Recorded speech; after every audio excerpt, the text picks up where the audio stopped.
بسم اللہ الرحمن الرحیم۔ السلام علیکم۔ میں جب سے اس بڑے سے گھر میں بیاہ کر آئی تھی، ایک دن بھی چین کی نیند نہیں سوئی تھی۔ مجھے ایسا لگتا جیسے کچھ بہت برا ہونے والا ہے، اور ایسا واقعی میں ہونے والا تھا۔ اس کی مجھے خبر نہیں تھی۔ مجھے زندگی اس قدر بڑا دھوکہ دے گی، یہ تو میں نے سوچا بھی نہیں تھا۔ میری شادی کی رات تھی۔ آج میں بہت بے چین تھی۔ مجھے ایسا ہی لگتا تھا جیسے میرا شوہر آ کر مجھے میرے منہ پر ہی 3 الفاظ طلاق کے بول کر اپنی زندگی سے نکال دے گا۔ پتہ نہیں کیوں یہ خوف میرے ذہن میں ابھی تک اٹکا ہوا تھا۔ اس کی کیا وجہ ہے میں یہ تو آگے چل کر بتاؤں گی۔ فی الحال میں اپنی کہانی سنانا چاہتی ہوں، جس کے بعد کوئی بھی عورت اپنی زندگی میں کسی مرد کو بیوقوف بنانے کی جسارت نہیں کرے گی۔ خیر سے میں اپنے کمرے میں بیٹھی اپنے شوہر کا انتظار کر رہی تھی۔ وہ آیا تو اس کے چہرے پر ناگواری کے تاثرات تھے، جیسے وہ مجھے دیکھ کر خوش نہ ہوا ہو۔ کہنے لگا، جانتی ہو مجھے تم سے بہت سارے بچے چاہیے، ہر 3 مہینے بعد ایک بچہ۔ اپنے شوہر کی بات سن کر میرے تو ہوش ہی اڑ گئے تھے۔ ہر 3 مہینے بعد بچہ انسان تھوڑی پیدا کرتے ہیں۔ میں نے دھیمی سی آواز میں کہا، بالکل صحیح کہا تم نے۔ میرا شوہر ہنس کر بولا، مجھے تم سے اسی رویے کی امید تھی۔ میں نے تو ابا کو بہت بار منع کیا تھا کہ وہ میری شادی تم سے نہ کروائیں۔ جو لڑکیاں پڑھ لکھ جاتی ہیں ان کے ساتھ ایسا ہی ہوتا ہے میری جان۔ تم بھی پڑھ لکھ گئیں، یونیورسٹی تک پہنچ گئی۔ تم نے وہاں کیا کیا گل کھلائے ہوں گے اب یہ کسے معلوم۔ گاؤں میں تو ماں باپ بیوقوف اپنے بچوں کو شہر پڑھنے کے لیے بھیج دیتے ہیں۔ انہیں یہ نہیں پتہ ہوتا وہاں ان کی بیٹیاں کیا کر رہی ہیں۔ میں اپنے شوہر کی بات سن کر بہت پریشان ہوئی تھی۔ یہ بات بھی سچ تھی کہ میں اپنی یونیورسٹی میں تعلیم گھومنے پھرنے بھی گئی تھی۔ اس بات سے غازی واقف تھا۔ غازی میرا شوہر تھا، مگر اس وقت میں نے سوچا بھی نہیں تھا کہ میری شادی غازی کے ساتھ ہی ہو جائے گی۔ اگر مجھے پتہ ہوتا تو میں کم از کم ایسا نہ کرتی جیسا میں نے اس وقت کیا تھا۔ میں اپنے دوستوں کے ساتھ گھومتی پھرتی، کھانا کھاتی، باہر جاتی۔ غازی بھی اچھی طرح واقف تھا کہ یہ لڑکی میری رشتہ دار ہے، اور یہ بھی کہ اس کا ایک لڑکے سے تعلق بھی ہے، لیکن میں اسے کہاں گھاس ڈالتی تھی۔ سو غازی نے کبھی میرے قریب آنے کی کوشش بھی نہیں کی۔ بس پھر بڑوں کے درمیان رشتہ طے ہو گیا۔ میں بیاہ کر گاؤں آ گئی۔ مجھے بہت ڈر لگ رہا تھا۔ اب غازی مجھے بہت خونخوار نظر سے دیکھتا۔ اس کی آنکھوں میں میرے لیے کوئی پیار نہیں ہوتا تھا۔ یہ شادی ہمارے بڑوں نے کرائی تھی، میرا بھی اس میں کوئی من مرضی شامل نہیں تھی، لیکن میں جس لڑکے کو پسند کرتی تھی وہ بہت غریب تھا، اور میں یہ بات اچھی طرح سے جانتی تھی۔ اگر میں شامیر سے شادی کر بھی لیتی ہوں تو وہ نہ ہی مجھے خوش رکھ پائے گا، نہ میرے گھر والے اسے اس بات کی اجازت دیں گے۔ اسی لیے میں نے اپنے بزرگوں کی مرضی پر سر جھکا لیا، اور یوں غازی میرا شوہر بن گیا۔ آج غازی شیر کی طرح غصے سے بپھرا ہوا تھا۔ وہ بولتا تو لگتا جیسے شیر داڑ رہا ہو۔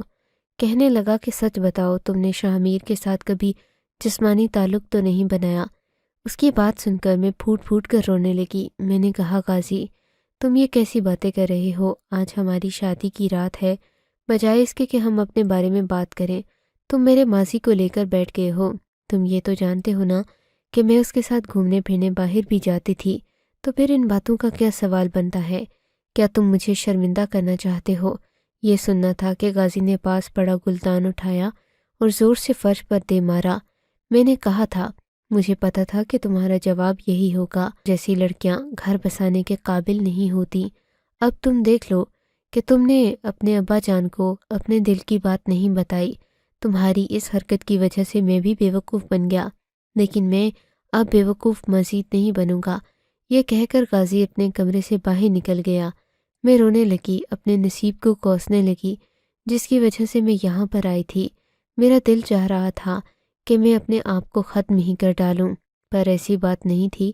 میں ایک شریف باپ کی شریف بیٹی تھی، اور ظاہر ہے اس بات کا کوئی ثبوت غازی کے پاس نہیں تھا کہ میرا کسی کے ساتھ کوئی تعلق رہ چکا ہے۔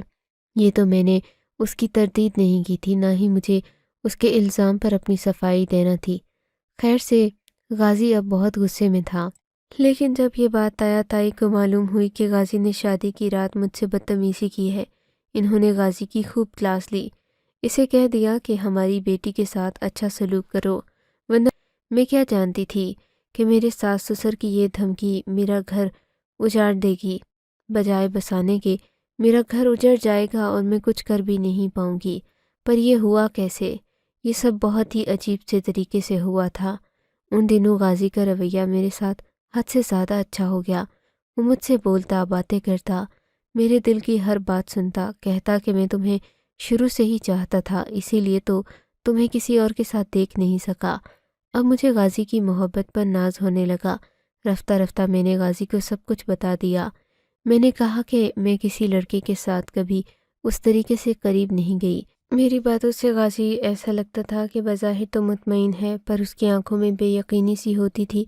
وہ مجھے ہمیشہ شک کی نظر سے دیکھتا تھا، مگر میں یہ نہیں جانتی تھی کہ میرا شوہر مجھ پر شک کرنے میں اتنا گر جائے گا کہ میرے لیے میری زندگی کو ہی جہنم بنا دے گا۔ ان دنوں میرے شوہر نے مجھ سے ضد کی کہ ہم لوگوں کو الگ ہو جانا چاہیے، تم اماں ابا سے دور رہو، کیونکہ یہ دونوں ہم دونوں کے درمیان آتے ہیں۔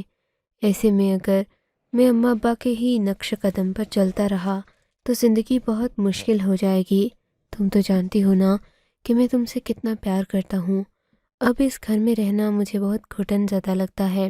ہم الگ گھر میں رہیں گے، ہماری اپنی باتیں ہوں گی، اپنی بے باک شامیں ہوں گی۔ یہاں تو اس گھر میں انسان کمرے کے علاوہ ایک دوسرے سے ہنس کر بات بھی نہیں کر سکتا۔ مجھے اپنے شوہر کی یہ بات بالکل بجا لگی، مگر میں کیا جانتی تھی کہ میں اپنے ہی پاؤں پر کلہاڑی مار رہی ہوں۔ میرے شوہر کا اس کے پیچھے کیا ارادہ ہے، اس بات کو تو میں نے سوچا ہی نہیں۔ وہ شوہر جیسے میں شادی کی پہلی رات پسند نہیں آئی جو ارمانوں کی رات ہوتی ہے، تو اب اسے آخر ایسا کون سا محبت کا جادو چڑھ کر بول رہا تھا کہ وہ اماں ابا سے الگ ہو کر مجھے ایک دوسرے گھر میں لے کر جانا چاہتا تھا۔ اس وقت میں اپنے شوہر کی باتوں میں آ گئی۔ میں نے کہا کہ ٹھیک ہے، جیسا آپ کہتے ہیں ہم ویسا ہی کریں گے، اسی گھر میں منتقل ہو جاتے ہیں جہاں پر آپ میرے ساتھ اکیلے رہنا چاہتے ہیں۔ مجھے میرے شوہر نے یہ بھی کہا کہ تم یہ بات اپنی طرف سے کرو گی کہ تم اکیلے رہنا چاہتی ہو۔ اف خدایا، میں کتنی بیوقوف تھی۔ وہ تایا تائی جو مجھ سے اتنی محبت کرتے تھے، میں نے ان کے سامنے زبان درازی کی، کہا کہ میں الگ گھر میں رہنا چاہتی ہوں۔ تایا تائی نے جب مجھ سے پوچھا تو میں نے مختلف ہیلے بہانے بنائے، ان کا دل دکھایا۔ بالآخر ان لوگوں نے مجھے میرے حال پر چھوڑ دیا۔ میرا شوہر اس بات پر بہت خوش ہوا۔ وہ تو چاہتا ہی یہی تھا کہ اس کے ماں باپ کی حمایت میرے ساتھ نہ ہو، کیونکہ انہوں نے ہی تو میرے شوہر کی ڈوریاں کھینچی ہوئی تھیں۔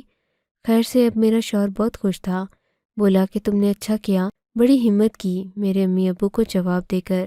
اب دیکھنا ہم الگ گھر میں رہیں گے تو میرے امی ابو کو کیسی جلن محسوس ہوتی ہے۔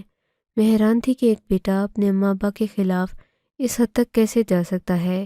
خیر سے کچھ ہی دنوں کے بعد ہم لوگ اس نئے گھر میں منتقل ہو گئے۔ یہ نیا گھر بھی میرے تایا تائی ہی کا بنایا ہوا تھا، پر یہ ذرا شہر کی طرف تھا، جبکہ ہمارا جو بڑا گھر تھا جس میں سب لوگ مل جل کر رہتے تھے، یہ گاؤں کے وسط میں ایک بڑی حویلی پر مشتمل تھا۔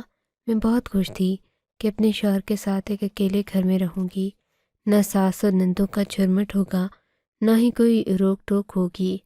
مگر جیسے ہی ہم لوگ اس نئے گھر میں گئے، میرے شوہر نے مجھ سے کہا کہ تم اتنا کام نہیں کر سکو گی، یہ گھر بڑا ہے، اس کی صفائی اور میرے لیے طرح طرح کے کھانے بناتے ہوئے ہی تم تھک جاؤ گی، تو پھر ہمارے لیے وقت کہاں بچے گا۔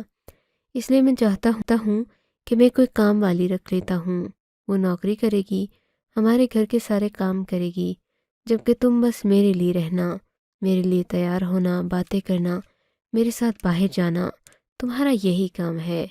میں اپنے شوہر کی باتیں سن کر خوش ہو گئی۔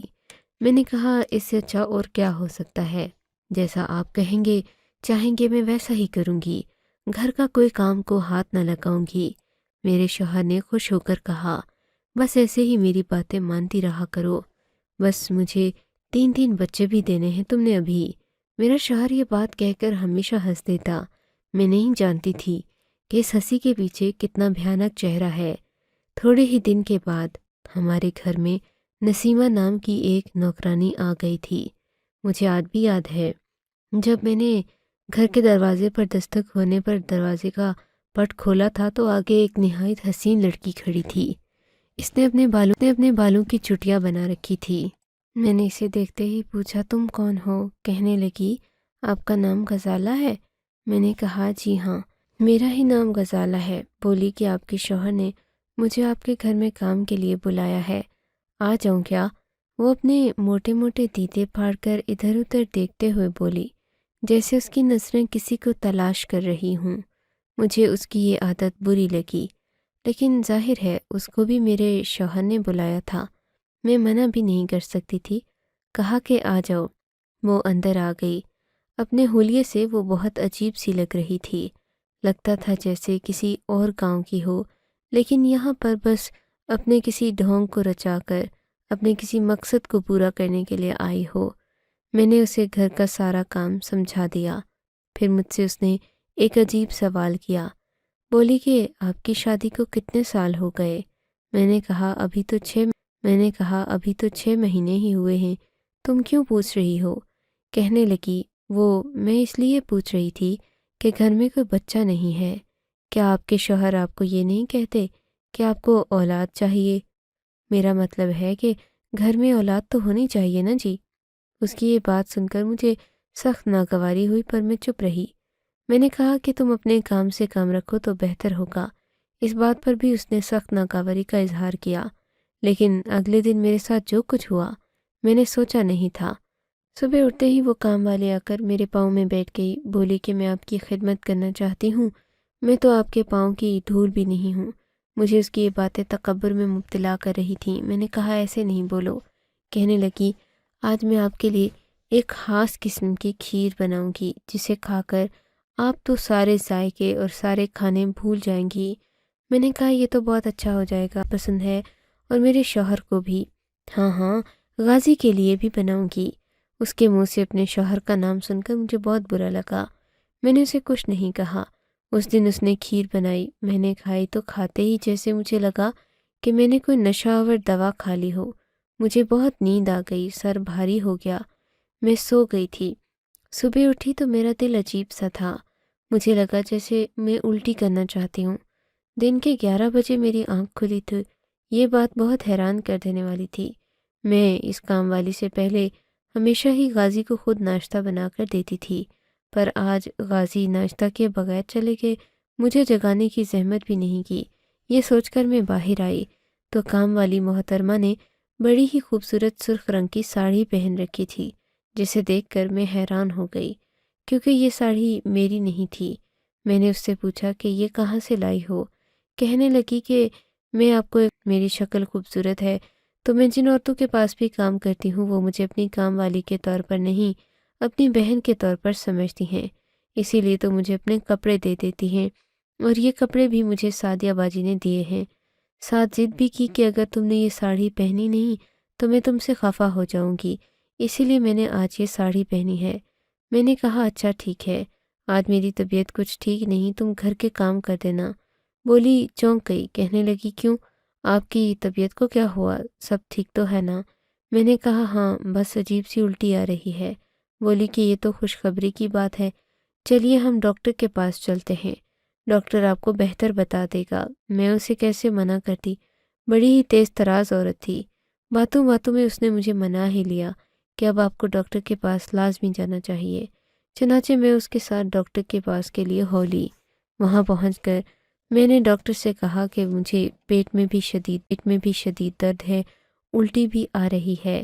تبھی میری کام والی نے ایک عجیب حرکت کی، کہنے لگی کہ میں ڈاکٹر سے بات کر لوں گی، آپ کی طبیعت ٹھیک نہیں، آپ آرام کرو۔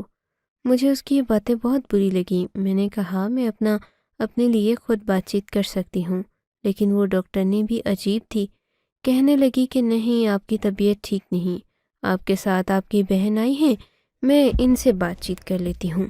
یوں میری بات اس عورت کے ساتھ نہیں ہوئی جس نے مجھے چیک کیا۔ اب خدا جانے اس سب کے پیچھے کیا کہانی تھی۔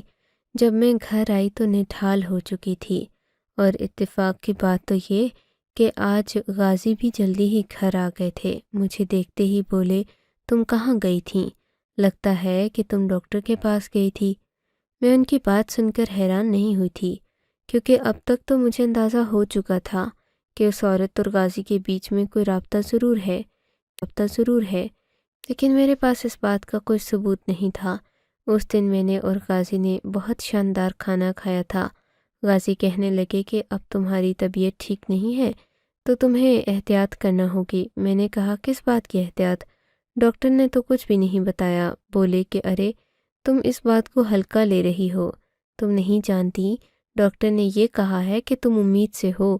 مجھے اس نے سب کچھ بتا دیا ہے۔ کس نے؟ ارے اس کام والی لڑکی نے۔ اچھا، میں حیران ہو کر اٹھ بیٹھی۔ اس نے آپ کو یہ بات بتا دی؟ اتنی بے شرم اور بے باک ہے وہ کہ اپنے مالک کو یہ بات بتا دی، پر مجھے بتاتے ہوئے اسے شرم آ رہی تھی۔ مجھے بہت برا لگ رہا ہے۔ میری بات سن کر غازی ہنس پڑے۔ ارے بھائی، وہ تو ایک کام والی ہے، تم اس پر غصہ نہ کیا کرو۔ دیکھو بیچاری کتنی معصوم ہے، کم عمر سی ہے۔ میں غازی کے لہجے میں اس لڑکی کے لیے ہمدردی محسوس کر سکتی تھی۔ اگلے ہی دن میں نے سوچ لیا کہ اس لڑکی کو کام سے فارغ کروں گی، پر یہ میری بھول تھی۔ جیسے ہی میں نے اسے کام سے فارغ کرنے کا کہا، غازی بیچ میں بول اٹھے۔ بولے کہ نہیں، یہ لڑکی بہت اچھا کام کرتی ہے، مجھے کسی اور پر بھروسہ نہیں کہ وہ اس گھر میں گھس کر کام کرے۔ تم تو جانتی ہو ملازموں کی بھی الگ ہی سیاست ہوتی ہے، اس لیے میں کسی ایسے جھنجٹ کو پالنا نہیں چاہتا۔ میں غازی کی بات سن کر سمجھ گئی تھی کہ کوئی نہ کوئی گڑبڑ ضرور ہے، لیکن وہ مجھے بتا نہیں رہے۔ پھر ایک عجیب واقعہ ہوا جس نے غازی کی حقیقت اور اصلیت دونوں کو ہی میرے سامنے لا کر کھڑا کیا۔ اس دن میرے پیٹ میں شدید درد اٹھا۔ میں حیران تھی کہ میرے شوہر کو میرے امید سے ہونے کی کوئی خوشی کیوں نہیں ہے۔ میں اپنے شوہر کے پاس گئی۔ میں نے کہا میری طبیعت بہت خراب ہے، آج گھر کا کام میں نہیں کر پاؤں گی۔ اس لڑکی کے ساتھ مل کر اب گھر کا سارا کام کروائیں گے۔ میری بات ہسپتال لے چلتا ہوں۔ وہ مجھے فوراً لے کر ہسپتال چلے گئے۔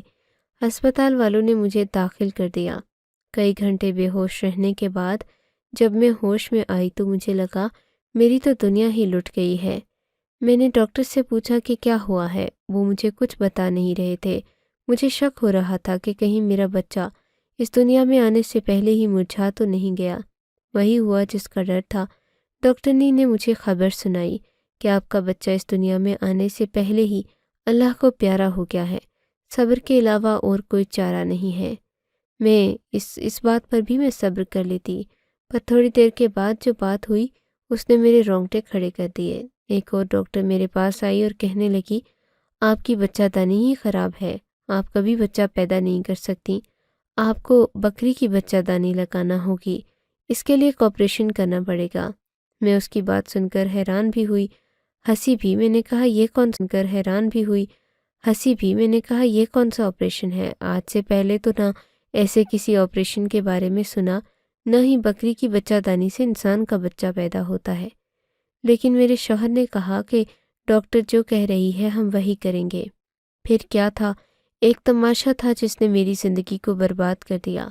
یہ بات تو کوئی انسان مان ہی نہیں سکتا کہ ایک بکری کی بچہ دانی سے انسان کا بچہ پیدا ہو، لیکن میرے شوہر نے مجھے اس قدر پاگل بنا دیا کہ میں اس بات پر یقین کر بیٹھی، اور پھر ہر 3 مہینے کے بعد مجھے ہسپتال لایا جاتا۔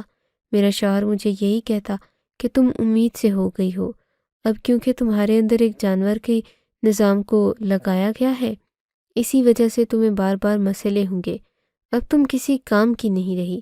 میرا شوہر جب مجھے بار بار یہ باتیں کہتا میرا دل دکھتا۔ وہ مجھے روزانہ ڈاکٹر کے پاس لے کر جاتا جو مجھے مختلف طرح کی دوائیں دیتی جو ہوئی رہتی، اور جب میری آنکھ کھلتی تو گھر میں عجیب سا ماحول ہوتا۔ اس بات کا مجھے اچھے سے اندازہ ہو چکا تھا کہ میرے شوہر کا اس کام والی کے ساتھ تعلق ہے، پر میں اسے بتانا نہیں چاہتی تھی۔ کچھ دن بعد میں اس ڈاکٹرنی کے علاوہ خود شہر کی ایک بڑی ڈاکٹر کے پاس گئی۔ اس کو میں نے ساری حقیقت بتائی۔ کہنے لگی کہ اگر تم میری مریضہ نہ ہوتی تو میں ایسے شخص کو گریبان سے پکڑ کر پورے کٹہرے میں گھسیٹتی اور لوگوں سے کہتی کہ بے غیرت اور دھوکے باز لوگ ایسے ہوتے ہیں۔ میں یہ سن کر حیران رہ گئی۔ بولی کہ تمہارے شوہر نے تم سے جھوٹ کہا ہے، تمہیں کوئی مسئلہ نہیں، وہ بس تمہارے اس نظام کو برباد کرنا چاہتا ہے، اور جیسا کہ تم بتا رہی ہو میں تمہارے ساس سسر کو تھوڑا بہت جانتی ہوں، ان کی محبت تمہارے لیے اس دن ختم ہو جائے گی جس دن تم ان کو اولاد نہ پیدا کرنے کے بارے میں خبر سناؤ گی۔ تم ان بڑے لوگوں کو نہیں جانتی، جتنی محبت کرتے ہیں اتنی ہی بے اعتنائی بھی برتتے ہیں۔ سو بہتر ہے تم اپنے ساس سسر کا خیال رکھو، بچہ پیدا کرنے کے لیے نارمل کوشش کرو، اور ہاں، اپنے شوہر سے کہہ دو کہ جو وہ کر رہا ہے وہ غلط ہے، اس سے تمہاری جان بھی جا سکتی ہے۔ میں ڈاکٹر فرہندہ کی باتیں سن کر میرے تو رونگٹے کھڑے ہو گئے، لیکن میں نے ان سے کوئی سوال نہیں کیا۔ خود سوال کرتی تو میرے ہی خاندان کی عزت خراب ہوتی۔ آگے میں نے اپنے شوہر کے ساتھ کیا کیا وہ بھی ایک لمبی کہانی ہے، کسی دن پھر سناؤں گی۔ اگر میری کہانی اچھی لگی ہو تو میری حوصلہ افزائی ضرور۔ آپ کو اگر یہ کہانی اچھی لگی ہے تو اس ویڈیو کو لائک کیجیے، اور اس طرح کی مزید کہانیاں سننے کے لیے ہمارے چینل کو ضرور سبسکرائب کیجیے۔ کہانی سننے کا شکریہ۔ آپ سے ملاقات ہوگی اگلی ویڈیو میں، تب تک کے لیے اللہ حافظ۔